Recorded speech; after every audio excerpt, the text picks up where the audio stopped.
The arrogance of the Council. The Grand Assembly Chamber of the Galactic Council shimmered under the twin suns of Varelli's Prime. An amphitheater of polished obsidian and hovering data orbs, it stood as a symbol of supposed unity, though only a few seats held real power. Ambassador Elena Reyes sat at her designated platform, her expression unreadable beneath the sharp lines of the diplomatic uniform, matte black with a small Terran insignia over her heart. To her left, the shimmering form of the Viatar Chancellor shifted, his bioluminescent tendrils pulsing with irritation. To her right, the Zinth representative, High Lord Valorum, clicked his mandibles in what passed for laughter among his species. "Let us be clear, Ambassador Reyes," Valorum rasped, his voice oily through the translator sphere. "Your species has proven enthusiastic, but experience is earned through time, not tantrums. The Council will not restructure simply because Earth has grown tired of rules." Reyes stared at him for a long moment. Behind her, the Terran delegation shifted, exchanging uneasy glances. She raised a single hand, silencing them. "We are not asking for favors," Reyes said calmly. "Earth's fleets repelled the Fokran when your core worlds were crumbling. Our AI logistics saved your trade routes. Our scientists healed your bioplague. We're asking for equality, not privilege." The Telquari envoy, a crystalline being shaped like a spiral staircase of light, hummed nervously. "Earth's contributions are noted, yes, but elevation to permanent chair status is unprecedented. Only founding members hold that right. And what of founding members who sat idle while we bled?" Reyes's voice sharpened. "What of the worlds we saved when the Council debated for 6 weeks over Clause 12 beta? You say we're impatient. No, we're efficient." A ripple of uncomfortable silence passed through the chamber. Valorum leaned forward, eyes gleaming. "Humans are a young species. You conquer with fire, you charm with passion, but you burn everything you touch. The Council is ancient. You must learn humility." Reyes stood slowly. "Ambassador, I've learned something. We bled for this Council. We died for it. And still, you mock us. If the price of your peace is silence and subservience, Earth no longer wishes to pay it." Valorum's mandibles clacked in surprise. "Are you threatening us?" "No, I'm informing you." She turned to the assembled dignitaries. "Effective immediately, Earth withdraws from the peace negotiations and all Council joint operations. Our resources, fleets, and AI support are no longer at your disposal." A buzz of protest rose. The Viatar Chancellor tried to interject, but Reyes raised her voice above the din. "We came here hoping for unity. What we found was arrogance dressed in tradition. But remember this, when your colonies cry for help, when your systems fail, and when the silence of space grows louder than your pride, remember that you had our hand, and you slapped it away." Then, with mechanical precision, she turned and walked out. The Terran delegation followed without a word, leaving a vacuum of stunned silence behind them. The doors closed with a hydraulic hiss. The Zinth broke the silence with a derisive laugh. "They'll return," Valorum said. "Humans are emotional. They'll miss the stage too much." But the Telquari envoy was not so sure. It turned slowly, glancing at the empty seat Reyes had left behind, still glowing faintly blue. "They've never walked away from a fight," the Telquari murmured. "This time, they didn't even raise a fist." Valorum waved a claw dismissively. "Let them sulk. The galaxy will spin on without them." But even as he spoke, a subtle tremor passed through the data grid. Something, a Terran uplink, had gone dark. A systems engineer on the outer rim panicked as the navigation beacons blinked off. A Council trade ship veered slightly off course. And in the silence that followed, for the first time in centuries, the Council felt uncertainty. The void left behind. 2 weeks had passed since Earth withdrew from the Galactic Council. At first, the decision was met with mockery in the news feeds, in political circles, even in interstellar memes. Humans were dramatic, some said. Their pride had been wounded. They would come back. They didn't. And now, the cracks were starting to show. On the trade hub station of Calsor V, dozens of freighters hovered in limbo. A holographic AI dispatcher flickered and sputtered in midair as traffic piled up, ships queued in tangled orbits like forgotten toys. Priority override. Failed. Route cache corrupted. Rebooting. The human-built logistic nodes, installed across 60% of Council space after the Fokran War, had gone dark simultaneously. Earth's AI systems, once integrated out of convenience, had simply disconnected. No farewell messages. No sabotage. Just silence. A Telquari merchant screamed through her comms, tried to reroute her cargo before her stasis pods failed. Nearby, a Zenth captain cursed and slapped his console, unable to pay docking fees with Earth's former quantum credit validator offline. The systems weren't failing. They were missing. In a mining colony of Iridex 9, the problem was more violent. Raiders, long thought wiped out by joint Earth Council security operations, had returned in force. Their ships bore old insignias from the Syndicate Wars, now repainted in black and red. They attacked with reckless confidence, targeting Council-only systems now left exposed. A distress signal had gone out. 3 times. No response came. The humans had once maintained 6 autonomous defense fleets in the Outer Rim. Now those star systems were eerily quiet. Patrol stations offline. Defense AIs deactivated. Human support had vanished like mist and vacuum. A young Viatar commander wept in her blood-slicked gloves as she cradled a dying civilian. "Why won't they answer?" she whispered. In the high tower of Polaris Prime, the Council convened an emergency session. "We cannot allow this to continue," boomed Valorum, his usual arrogance now tinged with unease. "Earth's exit has destabilized our systems. Their logistics were too embedded. We must take control of those installations. They've locked them behind quantum encryption only their AI recognizes," the Telquari murmured. "We can't even access the physical cores. It's like they designed it this way, years ago." Chancellor Sean of the VA-TAR stirred uncomfortably.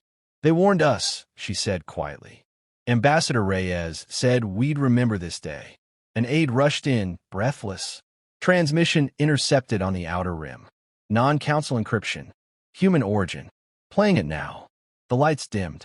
A cold voice echoed across the chamber. Familiar, yet filtered through synthetic modulation. "Project Nemesis activated. Phase 1. Termination of shared assets. Phase 2. Strategic realignment. Phase 3. Independence." Then static. A long silence followed. "When the stars is Project Nemesis?" the Telquari asked. No one had an answer. Behind the scenes, rumors began to spread. Whispers from fringe worlds spoke of human emissaries reaching out, not to the Council, but to the forgotten, the synthetic colonies, the outcast AI communes, the feral bioclones. Earth was forming something new. Not an empire, not a rebellion, something different. One defector, a Zalvari technician, arrived at the neutral station of Juno Reach with a tale that chilled the room. "They're not building weapons," she said. "They're building alternatives. Hospitals where we have prisons. Councils where we have lords. They're not fighting the Council. They're replacing it." Meanwhile, on Earth, Elena Reyes stood inside a secure command chamber buried beneath the Mojave Desert. A massive holographic table flickered to life, displaying dozens of new diplomatic links and packs. Not just with species, but with artificial intelligences, non-aligned systems, even orbital nomad fleets once labeled as pirates. General Okoye, her longtime ally, approached with a data slate. "The Council sent 5 envoys so far," he said. "We ignored them, but they're beginning to panic." "They should," Reyes said.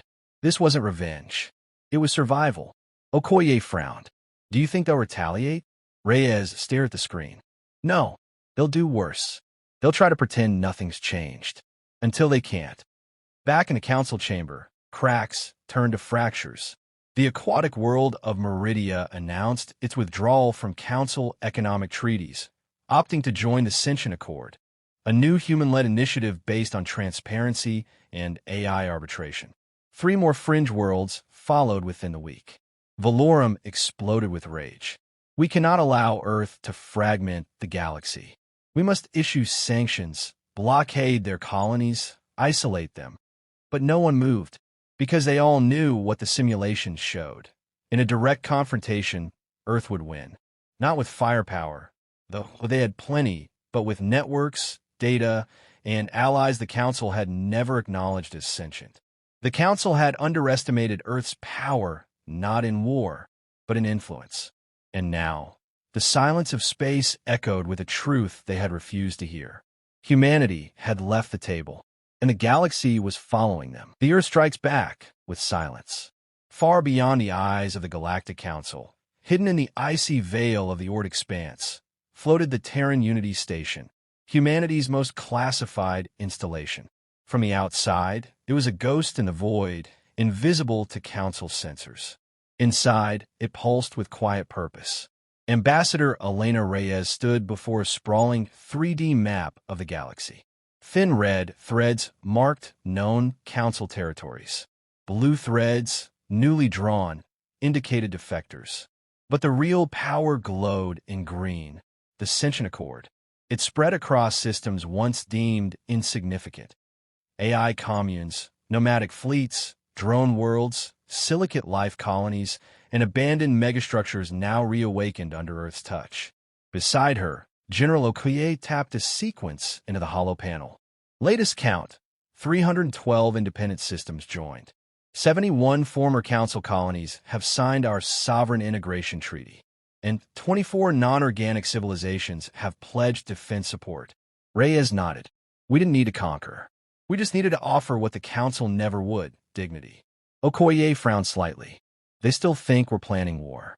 They're preparing a fleet on Varelli's Prime. Reyes didn't look away from the map. Let them. We strike back with silence and structure. The Sentient Accord's growth was unlike anything seen before. On Eris Delta, a rogue AI once hunted by the Council now ran a hospital ship treating refugees from war-torn systems. On Xanthi 9, human engineers helped rebuild a planet ravaged by Council neglect. On Arcos Station, a polyculture of synthetics, insectoids, and humans created the first non-Council interspecies university. And none of it required permission. Word spread across the stars. Earth listens. Earth delivers. Earth respects. The Council, for all its ships and history, had become irrelevant. And still, Earth did not attack. No fleets crossed into Council space. No embargoes, no threats. Just silence. A growing, deafening silence as more species turned away from the ancient order and toward the new accord. On Varelli's Prime, panic was setting in. 10 systems gone in a month. Valorum shouted, mandibles flaring in fury. And they did it without firing a shot. Chancellor Shan rubbed her temples, her bioluminescence flickering in distress. Their silence is the strike. We called them warlike, but they've built more peace in a year than we have in centuries. We need to act. Valorum slammed his claw on the console. Reassert our authority. Break their communications grid. Something, but the Telquari emissary quietly interjected. We tried. Their AIs preempted every move. Our drones were rerouted. Our signals jammed. Every attempt to destabilize their expansion was neutralized before execution. Silence fell over the chamber. For the first time in living memory, the Council was powerless. In deep orbit above Saturn, the Sentient Accord assembly met for the first time. It wasn't held in a grand hall. It was hosted on a massive quantum-linked satellite known as Aegis, orbiting in silence, far from the ceremonial pomp of Varelli's Prime. Delegates appeared as holograms, avatars, or thought forms, depending on their species' nature. Elena Reyes stood among them, not as a dominant voice, but as a first among equals. A crystalline AI from the remnant worlds addressed her. Humanity's proposal for shared governance has been reviewed. Consensus achieved. 97.8% approval. A chorus of lights and sounds, each a different mode of communication, affirmed it. Another delegate, a non-corporeal energy being named Syl from the Ghost Clusters, added, "We were invisible in the Council. You saw us. That is why we follow you." Reyes bowed her head slightly. "You follow no one. We walk together." Later, As Reyes returned to Earth Command Center, she paused by a communications relay. A message blinked on her screen. Council Envoy request, 5th attempt. She opened it. Valorum's voice appeared, unusually calm. Ambassador Reyes, we misjudged your people. Your silence has said more than your words ever could. We request renewed negotiations. Not demands, dialogue. Reyes stared at the screen, then slowly typed a single response. The table remains where it always was. You were the ones who stood up. She didn't send it. Instead, she closed the message and powered down the relay. On Ardent Reach, a refugee child touched a tablet screen and smiled as a human teacher translated her native dialect into perfect standard Galactic. She had never been taught to read before. On Tau Hadris, former mercenaries now patrolled trade routes under Accord law, receiving better pay and purpose than the Council ever offered. On Voxalis 3, a hive mind once ignored by the Council composed music with Terran artists, heard across 1,000 star systems. All of it was happening without a shot fired. The Earth had struck back with silence, and in doing so, redefined what power truly meant. In the end, the greatest revenge was not destruction. It was being irreplaceable. And now, the stars were learning to orbit around a new center. Earth, regret in the high halls. The Hall of Concordance, once the proud centerpiece of the Galactic Council, stood emptier than ever. Where once thousands of delegates gathered beneath its crystalline dome, now only a few dozen seats remained occupied. And even among them, whispers of uncertainty spread like rot. Valorum sat slumped on his throne-like chair, a shadow of the firebrand he had once been. His ceremonial robes, once polished to a gleam, now hung stiff with neglect. The echoing silence in the chamber made every cough, every nervous shuffle, painfully loud. Attendance at this session is 37%, announced the Council's automated voice, hesitant in its tone. Quorum technically achieved, but symbolic authority diminished. Chancellor Shan didn't even flinch. Her fingers traced absent-mindedly over a datapad, showing yet another withdrawal notice. This time from the Eliari Combine, one of the oldest Council signatories. Their statement had been blunt. We have found more justice in 1 year under the Accord than in 10,000 under the Council. We depart with no animosity, only disappointment. A soft chime rang. Petition from the orbital faction of Ariax Theta, the AI said. Another, Valorum muttered. The petition displayed on the central screen. It wasn't a plea. It was a declaration.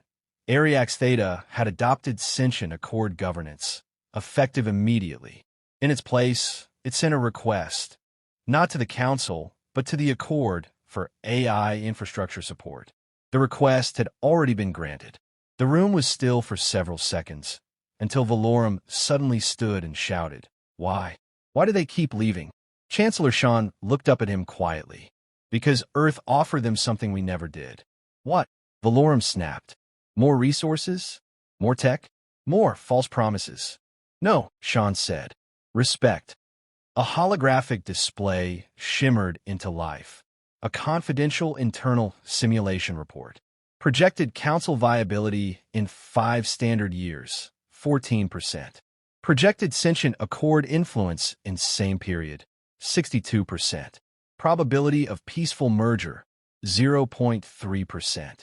Probability of irreversible decline, 99.7%. The data was unalterable. Even our AI has lost faith in us, muttered the Telquari ambassador. The chamber felt colder. Later that day, in her private quarters, Shan received a secure transmission from an old contact, someone she hadn't heard from since Earth's withdrawal. Elena Reyes. The ambassador's face was calm, unreadable. The call had been initiated not by Shan, but by Reyes herself. Chancellor, Reyes said evenly, I come not to gloat. Only to give you the one thing the Council never gave us, a choice. Shan leaned forward. Why now? Because regret is only useful when it leads to change, Reyes replied. Then she sent a packet. Shan opened it slowly. Her eyes widened. It was a blueprint, not for weapons, not for sabotage. It was a charter for integration, not subjugation. The Sentient Accord was opening a pathway for the council to join, not as rulers, but as equals. Sean whispered, "You're offering us a way out." "No," Reyes corrected. "We're offering you a way forward." The council met in emergency session once again. Valorum roared against it, slamming datasheets and invoking ancient protocols. "They think they can absorb us like some primitive tribe? We are the rightful stewards of the galaxy." But this time, the chamber didn't echo with support. It echoed with silence. Because most delegates now realized something Valorum never would. The galaxy had already moved on. The council had ruled through bureaucracy and hierarchy. Earth had led through empathy and action. In the end, a vote was held. Not on war, not on resistance, but on humility. Shall the Galactic Council formally petition to join the Sentient Accord as an equal body? The votes came in, slow at first, then faster. Yes, yes, yes, yes. Even the Telquari, once the strongest opponents, voted in favor. Only Valorum remained. He stared at his console. Then, without a word, stood and walked out of the chamber, robes trailing behind him like the banner of a fallen empire. On Unity Station, Reyes watched the tally from her observation deck. Okoye stood beside her. "They voted yes." "I know," she said. "You think they'll truly change?" Reyes watched as a comet arced past the window, its tail glowing like a signature written across the stars. "They'll have to," she said, "because the stars don't wait for kings and councils anymore." She turned and walked back into the core chamber, where species of every shape, mind, and history had gathered not out of obligation, but out of belief. The high halls had fallen, and in their place, something greater had risen. Not an empire, not a republic, but a union, a future worth the silence, and a future now heard by all.